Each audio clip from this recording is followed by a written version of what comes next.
중앙정부의 집중된 권한과 기능을 민간과 지방자치단체에 대폭 이양하겠습니다.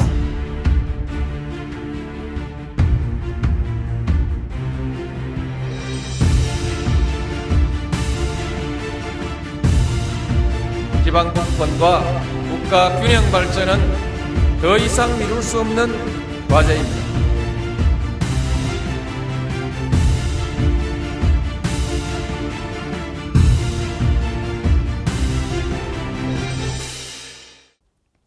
이 나라는 너무 오래 서울만을 위해 달려왔습니다.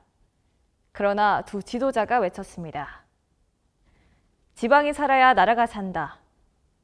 김대중 노무현 대통령. 그들의 분권 정신은 단순한 행정개혁이 아니라 주권은 국민에게 있다는 헌법을 지역으로 확장하려는 민주주의의 심장이었습니다. 하지만 지금 우리는 다시 묻습니다. 과연 지방분권의 기류에 서 있는지를.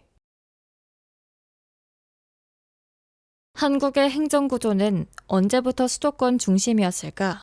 그게 이제 결국은 1960년대에 이제 박정희 정부가 이제 군사 쿠데타로 이제 집권을 하게 되면서 경제개발 5개년 계획을 세우고 이제 그 당시에 우리나라에 이제 상당히 재원이나 이제 이런 것들이 상당히 부족했기 때문에 결국은 이제 해외 원조라든지 차관 그리고 우리가 한일 국교 정상화를 통한 이제 이른바 이제 그 비용을 이제 청구권 비용 그리고 또 대외 원조 이제 이런 것들을 모아서 결국은 전체적인 이제 경제개발 계획으로 이제 그것을 이제 활용을 해야 됐습니다. 이제 그러다 보니까 이제 한정된 자원을 어떻게 활용할 것인가를 이제 고민하다가 결국은 이제 이른바 이제 어떤 특정한 선택과 집중을 하게 되는 이제 그런 어떤 구조가 발생했던 것 같습니다. 1987년 6월 항쟁은 대통령을 국민이 직접 뽑는 길을 열었지만 행정과 재정의 권한은 여전히 중앙에 머물렀습니다. 선거는 민주적이었지만 행정은 군사적이었습니다.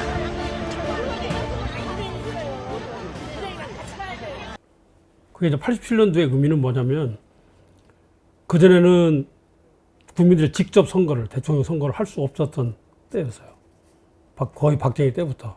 그러니까 무려 한 20년 정도를 직접 선출을 할 수 없었던 때인데 87년 6월 항쟁의 성과는 어쨌든 직접 국민이 대통령을 뽑을 수 있었다라는 게 이제 큰 획기인 거죠. 물론 이제 간헐적으로 그런 여러 가지 지방자치 등을 통한 그런 욕구들이 있었어요. 그러니까 이제 그것도 마찬가지겠지. 지방자치 형식적으로는 다 선출을 하지. 그러니까 이제 도지사도 하고 시장군수도 하고 또 의원도 하고. 근데 그건 형식적인 거잖아요. 실제로는 다 중앙정부 또는 중앙정치권에 종속되어 있다시피 한 그런 지방정부, 지방의 의회, 지방정치였다는 거죠. 지방은 말할 수 있었지만 결정할 수는 없었습니다. 이 모든 구조의 근본적인 의문을 던진 사람, 그가 바로 김대중 대통령이었습니다.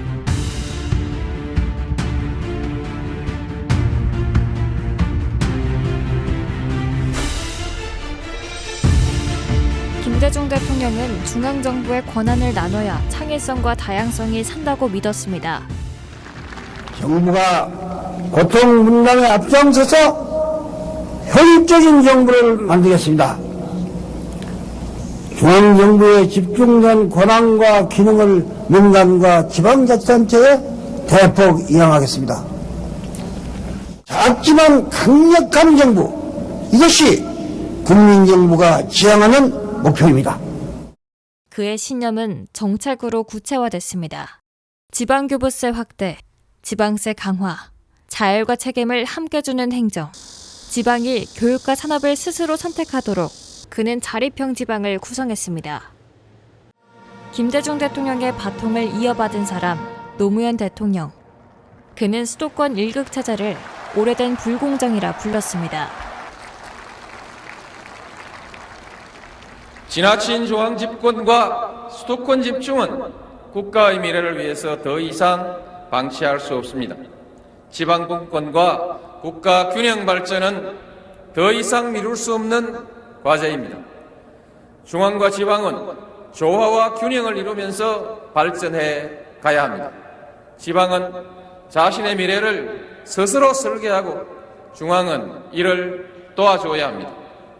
저는 비상한 결의로서 이를 추진해 나갈 것입니다. 노무현 대통령께서는 지방 분권과 국가 균형 발전을 통해서 지방이 살아야 나라가 산다라는 확고한 신념을 가지고 실천하셨습니다. 먼저 수도를 이전하고자 했습니다. 수도 이전 특별법을 만들었지만 그게 헌법재판소에서 좌절이 됐습니다. 그래서 대신 행정수도 이전을 통해서 세종시를 설치하고 지방 수도권이 아닌 지방의 행정 중심의 복합도시로 수도의 그런 못지않은 행정수도의 기능을 거기에 분산 배치하고자 노력을 하셨습니다. 산업계, 학계, 연구기관, 그리고 관, 민이 협력해서, 특히 산학연이 협력해서 지역을 바꾸고 경쟁력을 높이는 그러한 노력을 해야 한다. 그런데 중점적인 사업들을 발굴하고 그런 그 사업을 펼쳐나갈 수 있도록 하신 게 바로 지역혁신체계 구축입니다. 그것만 가지고는 부족하다고 생각하셨습니다. 그래서 지방 분권을 통해서 지방자치단체의 자치권을 대폭 강화해야 한다라고 생각하셨습니다. 그래서 지방자치단체의 자치권과 자율권을 강화하기 위해서 지방분권 특별법을 만드시고 지방분권 로드맵을 만드셨습니다. 김대중과 노무현 대통령이 뿌린 분권의 씨앗은 그 이후에도 살아있었을까?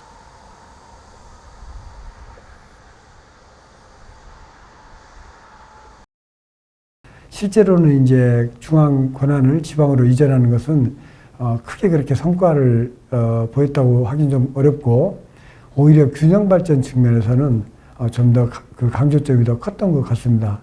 그래서 문재인 정부 들어와서 균형 발전 시책으로 그동안 이제 행정 수도를 좀 더 다시 한번 과감하게 좀 추진을 했고, 또 하나가 이제 우리 그 혁신 도시를 통해서 서울에 있는 또는 수도권에 있는 이런 그 공공기관을 지방에 이전시키는 작업을 통해서 균형 발전을 이루고자 했던 게 가장 큰 기억이 남습니다.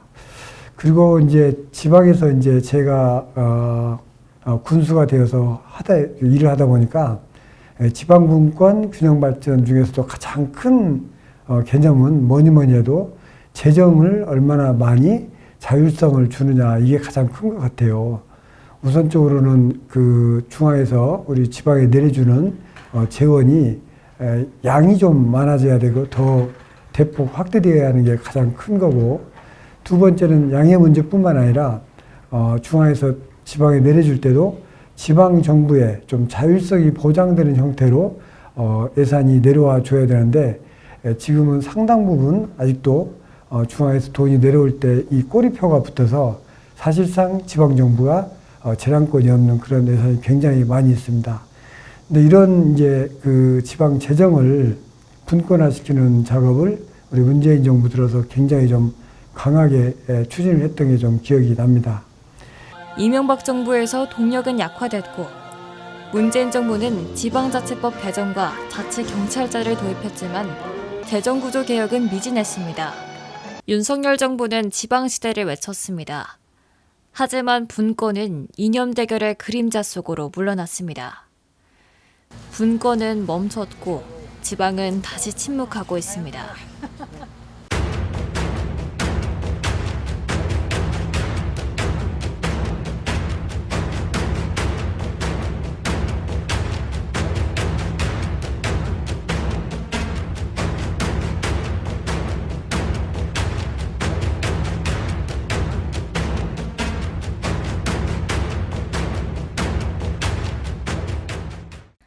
전주는 전북의 행정과 문화, 산업의 중심입니다. 65만 시민이 살아가는 전북의 심장이지만 인구 100만을 넘지 못해 광역시 승격은 요원합니다. 이는 곧 예산과 권한에서 뒤처진다는 뜻이기도 합니다. 더 큰 도시, 더 강한 미래를 위해 완주 전주 통합을 이뤄내겠습니다. 완주와 전주는 다시 하나가 되어야 합니다.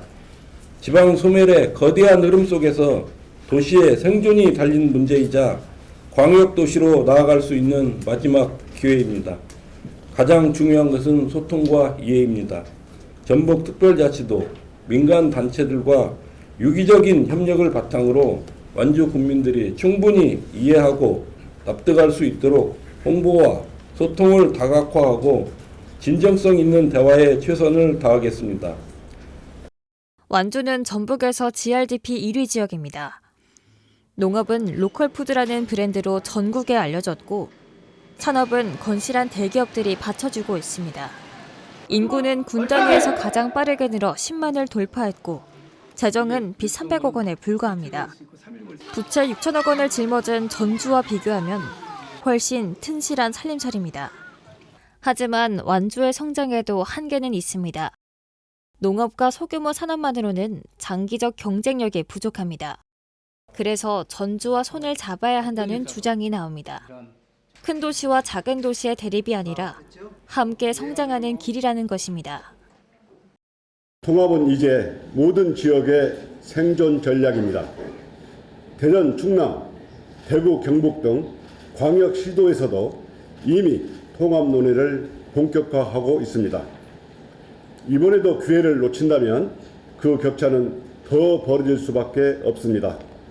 이번이 마지막 기회라는 말은 결코 과장이 아닙니다. 완주 전주가 통합되면 면적 1027제곱킬로미터의 대도시가 탄생합니다. 서울의 2배, 새만금의 3배에 달하는 땅 위에 전국 최대 면적의 기초자치단체가 만들어지는 것입니다. 이 거대한 도시가 인구 댐 역할을 하게 되어서 100만 도시로 성장도 가능해질 것이라 생각합니다. 전북도는 말합니다. 광역시급 위상을 확보해야 중앙정부와 맞선 힘을 가질 수 있다고요. 대규모 산업유치, 국제행사, 교통과 SOC 확충도 결국 규모의 경제에서 가능하다는 논리입니다. 정말 어렵게 맞게 된 이 전주 하계올림픽이 유치되기 위해서 우리 도민의 모든 역량, 대한민국의 역량이 집중되어야 합니다. 아시다시피 하계올림픽은 도시의 이름을 쓰게 되어 있고 도시의 역량이 가장 기본입니다. 지금의 전주의 인구와 사이즈 하고 통합된 이후에 전주의 인구와 사이즈를 가지고 국제 경쟁에 나갔을 때 어떤 것이 더 국제적으로 경쟁력이 있겠는가라는 것을 한번 고민해 보시고, 만약에 유치가 됐을 때 전주가 갖는, 전 세계에서 갖는 그 브랜드 가치를 통합된 이후에 현재의 완주 국민들이 누릴 수 있는 그 여러 가지 베너핏에 대해서 한번 고민해 보실 필요가 있다라고 생각합니다. 또 하나는 대광법 통과입니다. 올 4월에 28년 만에 대광법이 통과되었고, 전주를 중심으로 한 광역교통망의 핵심은 완주에서의 간선도로들이 대부분입니다. 그런 대광법 통과 이후에 일어날 여러 변화들에 대해서 한번 고민을 해봐 주십사 하는 말씀을 드리고 싶습니다. 그러나 모두가 같은 생각은 아닙니다. 통합이 발전이라는 길이라는 주장 뒤에는 지방자치의 의미가 훼손될 수 있다는 우려가 함께 존재합니다. 김대중 대통령부터 시작해서 지방자치가 벌써 30년이 넘었어요. 왜 자치분권을 하고 지방분권을 얘기했던 것은 큰 광역보다는 작게 지방자치를 해야만이 주민들이 체감할 수 있는, 그 다음에 민원이나 이런 부분을 직접적으로 그것을 우리가 수행할 수 있단 말이죠. 그런데 광역으로 가면 그 민주적인 부분에 있어서 주민들하고 대화하고 만남을 할 수 있는 시간적 거리감이 상당히 멀게 느껴질 겁니다. 그래서 자치분권을 한 거고 지방분권을 한 거라고 생각해요. 그것이 지금 30년이 지나서 지방자치가 지금 제대로 지금 정착되고 있는 과정이라고 생각합니다. 이 같은 문제제기는 곧 지역사회 갈등으로 이어졌습니다. 통합을 두고 완주와 전주 사이에는 크고 작은 논란이 반복됐고 때로는 대립과 반발로 격화되기도 했습니다.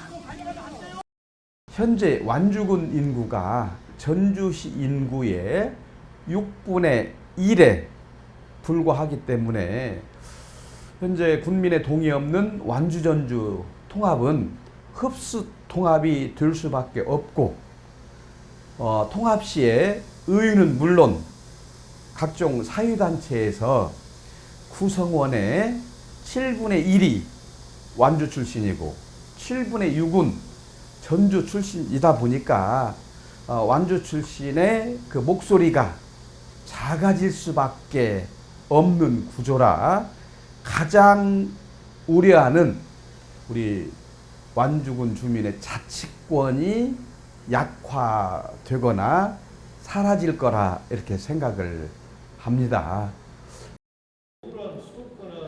주민 공론화 부족으로 인한 갈등 지적은 곧 구조적 불평등 우려로 이어집니다. 절대적으로 이 통합을 죽어도 안 된다 이런 게 아니에요. 기본적으로 통합을 하려면 통합하는 주민들의 마음이 제일 중요하고요. 그런 기간이 필요한데 이게 너무 짧다 보니 갈등만 있습니다. 그 갈등도 완주 국민들만. 제한자들은 아무런 되도 좋고 안 되도 좋습니다. 근데 그 당사자들은 너무 아파요. 통합이 단순한 행정 문제가 아니라 완주 국민의 자치권 약화와 소외로 직결될 수 있다는 목소리가 커지고 있습니다. 첫 번째는 이리 익산, 가까운 전라북도죠. 그 다음에 청원 청주, 마산 진해 창원. 이렇게 저희가 현장을 다 다녔어요. 처음에 통합을 했을 때 했던 약속들이 대부분 이루가 청사를 옮기는 거예요. 근데 단 한 곳도 옮긴 데가 없습니다. 그것은 그만큼 해줄 것처럼 얘기하지만 지킬 수 없는 약속이죠. 정치적 논리와 지역의 이해가 부딪히는 가운데 가장 중요한 원칙은 무엇일까? 예, 저는 민주주의가 국민에 의한 또 국민을 위한 국민의 정치다 이렇게 생각을 합니다. 그런데 이제 김대중 대통령님, 노무현 대통령님은 이 세 가지 민주주의 측면에서 주권자인 국민에 의한 국민의 정치라고 하는 것을 강조했다고 생각합니다. 그것이 사실은 지방자치의 정신과 맞닿아 있다고 생각합니다. 그런 측면에서 보면 최근에 그 전주 완주 통합 문제 관련해서 보면 여러 가지 시사점을 얻을 수가 있는데요. 사실 이 논의가 된 배경은 전북과 전주가 이렇게 낙후되어 있다 보니까 전북 발전을 위해서는 행정통합이 필요하다라고 하는 대안을 이제 정치인 중심으로 제시된 부분도 있죠. 그런데 그 해법이 과연 공론화를 통해서 제대로 주민들에 의해서 만들어졌느냐 측면에서 보면 공론화 절차가 아주 소홀히 됐다는 겁니다. 이런 그 전주 통합의 문제, 이것도 결국은 주민의 그 참여에 의해서 주민이 스스로 결정할 수 있도록 공론화를 통해서 어떤 그 이견을 좁히고 공감대를 만들어가는 과정이 어떤 것보다도 가장 중요한 과정이다. 중요한 원칙이다. 이런 말씀을 드리고 싶습니다. 자치란 누가 대신 해주는 것이 아니라 우리가 스스로 삶의 방향을 결정할 수 있을 거라는 믿음에서 시작됩니다. 누군가는 말합니다. 지방분권은 옛 대통령들의 유산이라고요. 하지만 그것은 과거가 아니라 지금도 가장 뜨거운 문제입니다. 지금 완주는 선택의 기로에 서 있습니다. 자치분권의 길을 이어갈 것인가? 아니면 더 큰 성장 논리에 자치권을 내어줄 것인가? 이 선택은 단순한 행정 문제가 아니라 지방분권의 미래를 결정짓는 중대한 물음입니다.